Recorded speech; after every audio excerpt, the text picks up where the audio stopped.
What is this marshmallow test? Well, when you look at children and you look at all the different theories about what makes successful kids, you realize that almost all the theories are wrong because they haven't been verified. Like, for example, high IQ.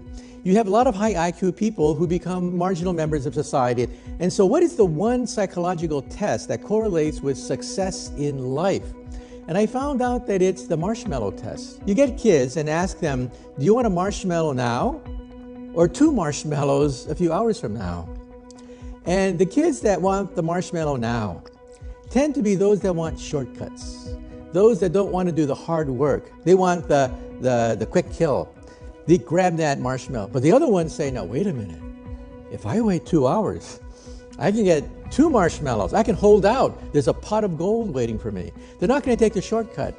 And so you say to yourself, well, that's a test for kids. But then you track them decade by decade by decade, and you find that they are more successful, they have a lower divorce rate, higher income, higher status in society, that don't want that simple payoff now, but are going to delay gratification into the future.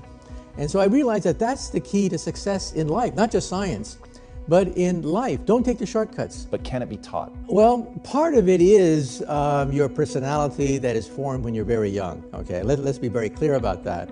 But I think that, yes, I think that, for example, it turns out that if you do the same thing with poor children and the same thing with middle-class children, it turns out that poor children will, in general, go for the quick kill because they know that things disappear real fast. If there's money in the house, it's gone in the future. If you can show people that there is a pot of gold out there, that yes, you hold out, you go to college, you'll learn the discipline, there's a pot of gold out there. You can learn to appreciate that fact. What we have in the brain that is different from animals is we understand time. We understand the future. My grandparents came to California 100 years ago. But imagine, back then, life expectancy was 49 years of age. I mean, you were born, you had kids, and died. Life was a bitch. Now we have an increased lifespan. We have all the luxury goods. Instead of yelling out the window, which is what my grandparents did to communicate, we have the internet. And so when you look at it the long term, decade for decade, you realize the enormous progress that we've made. We constantly daydream, we scheme, we plot. We constantly think about what could be.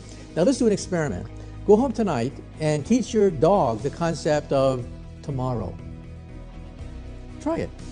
Teach your dog the concept of tomorrow, the next week, the next year, and you realize you can't. Animals live in the present, and that's what I think intelligence is. Intelligence is being able to map the future, simulate the future. So if you get an experiment, people with low IQ and high IQ, put them in the same room, and you give them the same job, rob a bank. You'll find out that the low IQ people probably do a much better job of robbing a bank, plotting the bank robbery, than high IQ people who get all messed up with legal implications and stuff like that. The point is that you can have some very smart robbers because they see the future. And that's what we humans do that animals cannot. We constantly daydream. We constantly create worlds that don't exist. And to me, that's what intelligence is. Some people ask me, well, what is the meaning of life then? And I say to myself that if somebody gives you from up high the meaning of life, it's too easy. I mean, is that all? My attitude is that it's self-discovery.